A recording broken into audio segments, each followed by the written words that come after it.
ઉપલેટામાં મોહરમના તહેવારને ધ્યાનમાં રાખીને મુસ્લિમ વિસ્તારોમાં પોલીસ દ્વારા ફૂટ પેટ્રોલિંગ યોજવામાં આવ્યું હતું.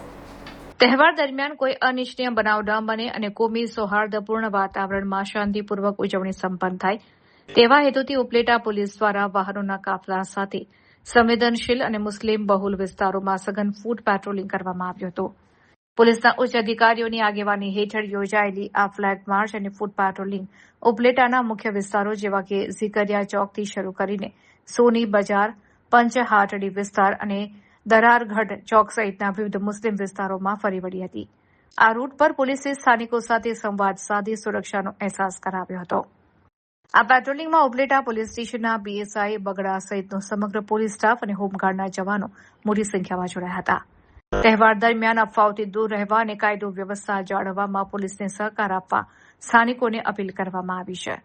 ઉપલેટા પોલીસની આ તકેદારી અને સક્રિયતાને પગલે સ્થાનિક રહીશોએ પણ રાહતનો શ્વાસ લીધો છે. પોલીસ તંત્ર દ્વારા મોહરમ નિમિત્તે નીકળનારા જુલુસના રૂટનું પણ નિરીક્ષણ કરવામાં આવ્યું છે અને તહેવાર શાંતિપૂર્ણ રીતે ઉજવાય તે માટે ચુસ્ત બંદોબસ્ત ગોઠવી દેવામાં આવ્યો છે.